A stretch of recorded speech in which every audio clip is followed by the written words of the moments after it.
Hola hermanos, que Dios les bendiga, espero que se encuentre bien el día de hoy. Nuestra clase la vamos a tener, hermanos, en esta manera y pues vamos a comenzar. Le invito a que me acompañen en oración.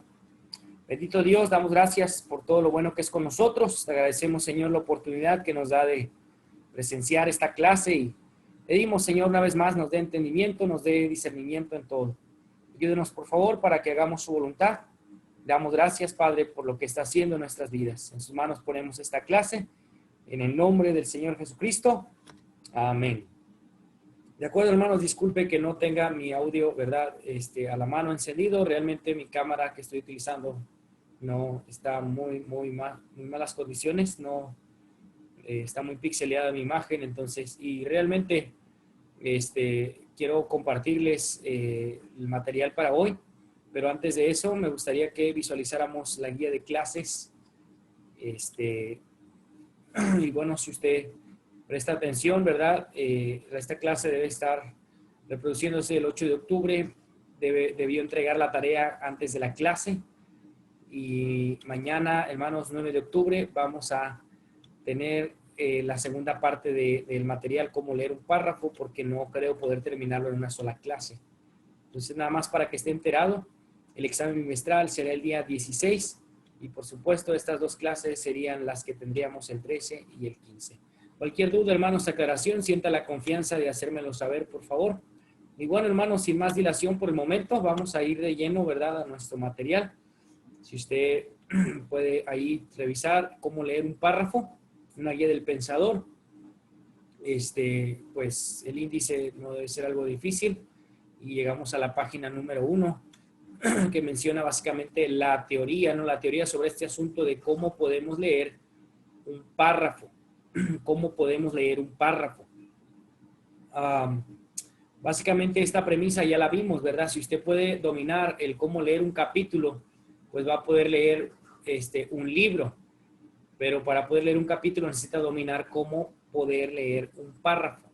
Pues a grandes rasgos, hermanos, son dos ideas globales las que se encierran en este tipo de lectura. Número uno, necesitas tener un propósito al leer. Y número dos, necesitas identificar el propósito del autor del libro cuando escribió lo que usted está leyendo. Pues a grandes rasgos, esas serían las ideas generales. Vamos a comenzar con esta primera premisa. Cuando usted lee, debe tener un propósito. ¿Por qué está leyendo? ¿Qué quiere? ¿Qué es su intención cuando usted está leyendo? Bueno, ¿por qué es importante menos identificar nuestro propósito cuando leemos? Porque cuando leemos, traducimos palabras en significados. O sea, al leer, usted tiene un entendimiento, ya sea afectado por la cultura, por las personas, a nosotros por la Biblia, la iglesia. Eso ya afecta la manera en que vamos a leer un tipo de lectura. Me llamó la atención, ¿verdad? Una de las preguntas que yo le hacía al inicio, ¿verdad?, de todo esto era precisamente si usted veía algo inadecuado en un libro, básicamente, ¿qué hacía con ese libro? Y algunos sí dijeron, tomo lo bueno, desecho lo malo. Otros simplemente dijeron, pues lo tiro, ya no lo vuelvo a ver. Entonces, aún ese tipo de decisiones difíciles son afectadas por nuestra familia, educación, nuestra iglesia local, la misma escritura. Vaya, todo lector tiene una influencia, es influenciado, y de la misma manera, pues cuando vamos a leer un libro, queremos ver el propósito que tenemos. Queremos analizarlo, queremos evaluarlo, queremos informarnos, ¿qué queremos hacer? El autor dio esta cita, después puedo tomar tiempo para analizarla un poquito más de manera presencial con usted. Y después de narrar este asunto en la página, el autor habla, hermanos, sobre leer para conocer lo que quieren decir los autores. Leer para conocer lo que quieren decir los autores. Dice, por ejemplo, si estamos leyendo solo por placer y entretenimiento personal, pudiera no importar si no comprendemos completamente el texto. Hay lecturas que nos dan placer, que nos dan alegría. Yo espero que eso sea así con la palabra de Dios, que al leer las escrituras usted tiene deleite en las escrituras, tiene deleite en la palabra de Dios. Y bueno, por supuesto, hay otras lecturas que crean esa impresión en nosotros. ese placer, llámese una novela, una biografía, una historia, matemáticas, etcétera. Esto está bien mientras sepamos que no comprendemos el texto con profundidad. Algunos de los diversos propósitos para leer incluyen, y lo que el autor nos da, hermanos, 5 diferentes propósitos, 5 formas, y quizás usted está en alguna de estos 5 puntos. Aquí en el instituto tenemos que identificar qué tipo de lectura, hermanos, queremos tener cuando hacemos nuestras tareas, nuestros proyectos, una investigación teológica, etcétera. Número uno, hay gente que lee por el puro placer, simplemente porque le gusta leer, ¿verdad? Hay gente que va al baño, hermanos, con un libro porque le gusta leer. Hay personas que están en el teléfono y constantemente están leyendo. Personas que aprovechan cada instante, cada oportunidad para leer porque eso crea placer, les gusta, les entusiasma algún tipo de lectura y pues ese pudiéramos decir que es el nivel más básico. Otras personas, hermanos, también leen para encontrar una idea sencilla, o sea, lo que pudiera requerir simplemente hojearlo. A veces vas a encontrar una palabra que no comprendes y bueno, está bien, lo investigas, lo buscas, la definición, no te metes muy de lleno en la lectura, simplemente te quedas ahí y es todo. Una lectura, buscas una idea sencilla, tal vez alguien hizo un comentario en la clase y tú te quedaste con cierta curiosidad, pregunta, pues simplemente sondeas en una manera superficial esa información. Ese es el número 2. El número 3 tiene que ver con buscar obtener información técnica específica. Quizás algunas tareas pudieran recaer, hermanos, sobre esta sección, porque sí se requiere un nivel de información, ¿verdad? Cuando estás haciendo una tarea. Necesitas saber hojear y buscar. Y básicamente debes saber dónde buscar y cómo buscar. Me ha sucedido a veces al hacer una investigación, ¿verdad? Que puedo acumular 20, 30 diferentes libros de la biblioteca, pero al final de cuentas quizás solo requerí 3 libros. Y aún de entre esos 3, batallé para encontrar la información que yo estaba buscando. Eso puede pasar muchas veces. A veces al buscar palabras griegas, hebreas, no todos los libros realmente te proporcionan la ayuda que tú necesitas. Por ejemplo, simplemente una pregunta que quizás tú puedes hacer, tú puedes tratar de responder después. ¿Por qué no se nombra el nombre de Dios en el libro de Esther? ¿Por qué? Si tú investigas en libros, comentarios, va a ser difícil encontrar realmente una respuesta a esa pregunta. Número 4. Hay personas que cuando están leyendo tienen el propósito de entrar, comprender y apreciar un punto de vista en el nuevo mundo. Básicamente quiere saber cuál es la cosmovisión, eso significa la manera de ver el mundo, la manera de pensar sobre una postura o un punto de vista, ya sea muy radical, muy laxo, socialista, comunista, capitalista, tal vez muy bíblico, conservador, carismático, laxo, light, nómbralo, vaya. Es una investigación más detallada y más profunda.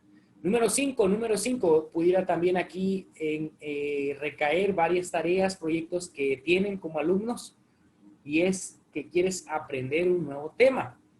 Esto requiere habilidades minuciosas en la lectura para internalizar y tomar posesión de un sistema organizado de significado. Básicamente es poder estudiar un tema y organizarlo. Hay varias formas y varios estudios que vas a realizar así. Vas a leer para hacer un bosquejo, vas a leer para hacer un ensayo, vas a leer para escribir una predicación. Tendrás que leer. En este caso, hermanos, en nuestra clase requieres leer para hacer una reseña crítica. Sí, tienes que organizar la información, pensar analíticamente y organizarla. Cuando lees deberás determinar en parte lo que tú lees. ¿Cómo lees deberá determinarse en parte por lo que tú lees. Entonces, básicamente la manera en que yo leo depende del tipo de lectura que yo tengo. Si es una lectura, hermanos, entusiasta, que me gusta, eso determina mi comprensión, mi nivel de lectura, mi rapidez, etcétera. Pero si realmente, hermanos, no es una lectura a la que estoy acostumbrado, me será algo difícil. ¿Cuántos de ustedes quizás al haber estudiado en la escuela pública, la escuela secular, estaban familiarizados, ¿verdad?, con diferentes tipos de lecturas? Pero al llegar al colegio bíblico, al llegar al instituto bíblico, te encuentras, ¿verdad?, con bastante lectura teológica, bastante lectura de la Biblia, y ahora te cuesta, si no es que te es difícil, batallas con el sueño, y bueno, más cosas puede haber ahí, simplemente porque no estabas acostumbrado a este tipo de lectura.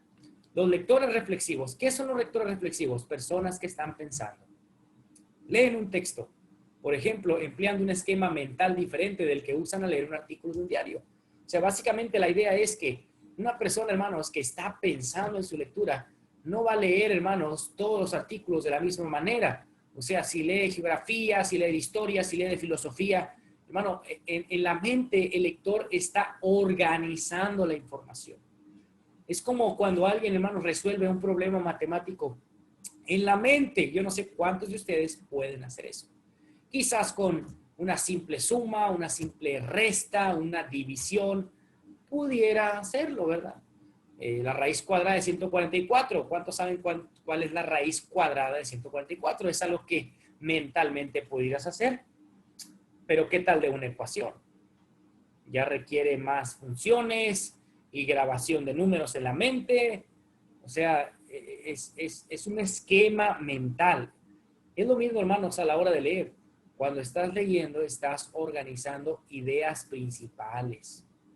Entonces, bueno, me estoy adelantando un poquito, pero básicamente, hermano, cuando estás leyendo, quieres buscar el propósito por el que estás leyendo. Y eso va a ser afectado aún por el hábito de lectura y la preferencia de lectura que tú tienes.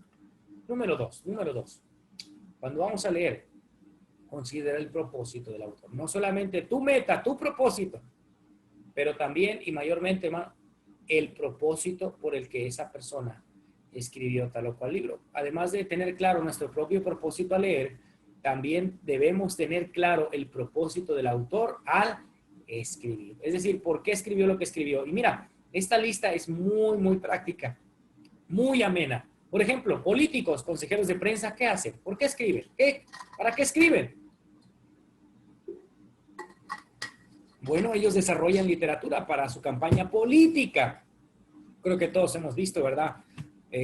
Carteles, enunciados, videos, redes sociales, o sea, tanto, ¿no? Porque te están atacando por el propósito de ganar una campaña política. Editores de diarios deciden qué historias qué historias poner, porque hay gente que se interesa en esas cosas y otros no. Simplemente, mira, aquí en Hermosillo hay un periódico que se llama El Imparcial.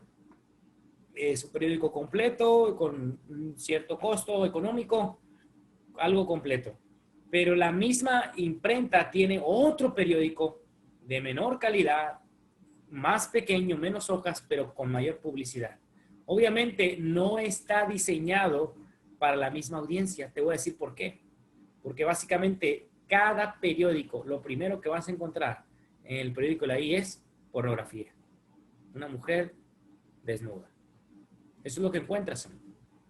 Entonces, vaya, ¿no? Podemos mirar y reconocer que hay una intención, hermanos, por parte de un autor. Los anunciantes trabajando con los consultores de los medios de comunicación mientras escriben material para anuncios. Quieren venderte algo, quieren darte algún servicio. Sección amarilla, funciona y funciona muy bien. Quieren promocionarte, quieren venderte algo. Un químico escribiendo un reporte de laboratorio, novelista escribiendo su novela. O sea, hay una intención en un poeta, en un estudiante escribiendo un reporte de investigación y un estudiante de teología. ¿Cuál es su intención? ¿Con qué intención estás leyendo? Es más, ¿con cuál propósito y con cuál intención empezaste a leer este libro? Este libro que yo te encargué. ¿Con qué propósito? Es más, ¿cuál es el propósito de los autores de este libro, de este artículo, al dejarnos, hermanos, puntos claves y tips para pensar críticamente? Eso es lo que debemos pensar. Algo en lo que debemos pensar. Siguiente, cuando lees, desarrolla un mapa de conocimiento. Cuando lees, desarrolla un mapa de conocimiento. ¿Qué significa esto? Bueno, todo conocimiento existe en sistemas de conocimientos, con ideas primarias, secundarias, periféricas, interrelacionadas. Imagina una serie de círculos comenzando con un pequeño núcleo circular de ideas primarias rodeado por círculos concéntricos de ideas secundarias, moviéndose hacia afuera hacia un círculo externo de ideas periféricas. Es decir, siempre que leemos para adquirir conocimiento, primero deberíamos apropiarnos de las ideas primarias. En otras palabras, si notas este círculo, para poder entender estas ideas necesitas entender la idea central. Para poder entender las ideas secundarias necesitas entender la idea central, la idea primaria. ¿De acuerdo? Y así es como funcionan, hermanos, los textos y los libros. Debemos relacionar las ideas esenciales que aprendemos dentro de una disciplina con las ideas esenciales en otros sistemas de conocimiento, ya que el conocimiento existe no solo en un sistema, sino también en relación con todos los demás sistemas del conocimiento. Para hacer esto, debemos aprender a cómo leer libros, procurando sus ideas esenciales y la función que define a sus sistemas, dominando cualquier conjunto de ideas básicas. Facilita el aprendizaje de otras ideas básicas, aprendiendo a pensar hacia el interior de un sistema de conocimiento. Eso nos ayuda a pensar hacia el interior de otros sistemas. Por ejemplo, ¿cómo se ejemplifica esto que está diciendo el autor? Si al estudiar botánica aprendemos que todas las plantas tienen células, debemos conectar esta idea al hecho de que todos los animales tienen ¿qué? Células. Entonces podemos empezar a considerar las semejanzas y diferencias entre células de animales y de plantas. Eso también pudiera ser conocido como extrapolación. Es un razonamiento mental. Recuerda, pensamiento crítico es un proceso mental. Si a mí me dicen que las plantas tienen células, por consecuencia los animales tienen ¿qué? Células. No son iguales, ni siquiera semejantes, pero la conclusión es que ambas tienen células. ¿Por qué? Porque un sistema está dentro de otro sistema. Igual nos hace un asunto de psicología y sociología, son dos cosas diferentes, pero una depende de la otra. Una depende de la otra. ¿Ok? También, cuando leemos, queremos leer de manera reflexiva. Ya hablábamos de del lector reflexivo. La mente reflexiva busca el significado. Monitorea lo que se está diciendo de párrafo en párrafo. Hace una clara distinción entre el pensamiento del autor y su propio pensamiento. La mente reflexiva siendo propositiva. La idea de propositiva es que busca la idea central. Ajusta la lectura hacia metas específicas. Metas específicas. Nos da un pequeño mapita. Básicamente, ¿qué quiere lograr, verdad? La lógica del arte, la lógica de la religión. Busca una lógica. Básicamente, ¿cómo funciona el sistema? ¿Cómo funciona? Eso es lo que está buscando. ¿Cómo funciona el Islam? ¿Cómo funciona el confucianismo? ¿Cómo funciona la geología? O sea, y vaya, ¿no? Puedes revisar ese cuadrito con más detenimiento. Aquí nos da otra idea. Un sistema dentro de otro sistema busca cómo funciona en su propio sistema. Pensando acerca de leer a leer. La mente reflexiva mejora su pensamiento al pensar en él de modo reflexivo, de manera análoga, mejora su lectura pensando acerca de cómo está leyendo. Cambia entre lo cognitivo, que es el pensamiento, y metacognitivo, en pensar acerca de pensar. Avanza un poco después se regresa para verificar sus propias operaciones, verifica sus huellas, hace fértil su suelo, se eleva por encima de sí misma y ejercita la vigilancia sobre sí misma. ¿Ok? Comprometiéndose, dice, con el texto. La mente reflexiva interactúa con el pensamiento del autor. En esa interacción, la mente del lector reconstruye el pensamiento del autor. Esto lo hace a través de un proceso de diálogo interno con las oraciones de texto, evaluando cada oración por su claridad y preguntando de una manera disciplinada. ¿Qué preguntas hacemos si alguien se compromete con la lectura con el texto? Número 1, ¿puedo resumir el significado de ese texto con mis propias palabras? En algunas clases, hermanos, se les pide eso. ¿Puedo dar ejemplos de mi propia experiencia acerca de lo que el texto está diciendo? Y eso lo hemos estado tratando de practicar en la reseña crítica. ¿Puedo generar metáforas y diagramas para ilustrar lo que el texto está diciendo? Una metáfora es una comparación, una analogía. Y bueno, si estás estudiando un tema abstracto, puedes hacerlo concreto, puedes hacerlo más fácil, puedes hacerlo entendible, aún para un niño. Eso quizás lo practicamos, hermanos, con el Evangelio. ¿Cómo podemos, hermanos, explicar el cielo, el infierno, la culpabilidad del pecado, el mismo pecado? ¿Cómo lo hacemos concreto? ¿Cómo lo hacemos fácil? ¿Cómo lo hacemos ilustrativo para un niño? ¿Qué me queda claro y qué necesito aclarar? Quizás es una pregunta, hermanos, competitiva para no estancarnos, para no quedarnos en el mismo lugar. ¿Puedo conectar las ideas centrales en este texto con otras ideas que ya entiendo? O sea, hay cosas bases, hay cosas que ya sabía que me ayudan a desarrollar las ideas que está compartiendo este lector. Igualmente, hermanos, debemos ver los libros como profesores. Y creo que eso ya lo habíamos mencionado, ¿verdad? Un predicador es un comentario oral que está explicando la palabra de Dios. De la misma manera, hermanos, cuando tú lees un libro, es un maestro. No en persona, pero es un maestro escrito. Entonces, como un maestro tiene una intención. Yo tengo una intención en esta clase. Dios tiene una intención, hermanos, en cada uno de nosotros. Cuando buscas la intención, quieres meterte en la mente del autor. Tienes una mente, pero ¿sabes cómo opera? ¿Estás consciente de tus prejuicios y de tus preconcepciones? ¿Te das cuenta de qué tanto tu pensamiento refleja el pensamiento de aquellos a tu alrededor? ¿Te das cuenta de qué tanto tu pensamiento ha sido influenciado por el pensamiento de la cultura en la que has sido educado y condicionado? ¿Qué tanto puedes salir de tu diaria disposición mental y entrar en aquella de los que piensan distinto que tú? ¿Eres capaz de imaginar estar equivocado en algunas de tus creencias?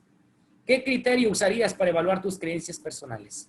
¿Te das cuenta de cómo mejorar la calidad de tus propias creencias? Básicamente son preguntas reflexivas que nos examinan y nos ayudan a crecer. Al leer el trabajo de otras personas, tú entras en sus mentes. Al mediar con la mente de otro, puedes descubrir mejor tu propia mente, tanto sus fortalezas como sus debilidades. Para leer tu propia mente debes aprender a llevar a cabo un pensamiento del segundo orden. ¿Cómo pensar acerca de tu pensamiento mientras piensas desde afuera de este? Pero ¿cómo te sales de tu pensamiento? Bueno, para hacer esto fácil, si ya te enredaste, si esto estés confuso, el autor nos proporciona, hermanos, un círculo. Son llamados los círculos del pensamiento crítico, los círculos del pensamiento. ¿Cómo pensar? ¿Cómo? Dice, hermano, es que no sé cómo pensar. O yo pienso que estoy pensando bien. Bueno, siguiendo esta lista, vas a poder orientarte mejor en el modo de pensar. En otras palabras, la premisa del autor es, debes tener un propósito cuando vas a leer. Número 2, investiga, estudia cuál es el propósito del autor como escritor. Pero para pensar correctamente en lo que en la intención de un autor, bueno, necesitas seguir estos pasos para que tu pensamiento sea certero. ¿De acuerdo? Porque tu pensamiento puede ser influenciado por la cultura, por otras personas. No siempre es para bien. Muchas veces puede ser una manera equivocada. Y estos consejos que nos da, básicamente, orientan y ayudan al lector para que no se pierda, no se salga, ¿verdad?, de la intención del mismo autor. Entonces, hermanos, quiero que presten, ¿verdad?, la debida atención a esto. Y bueno, si hay preguntas, dudas, hermanos, lo podemos ver de manera personal o en el WhatsApp. Voy a dejar hasta aquí la clase de hoy y, pues, hermanos, si ya todavía no han dado el timbre, por esta ocasión pueden salir. ¿De acuerdo? Gracias, hermanos, que Dios les bendiga y espero se encuentren bien.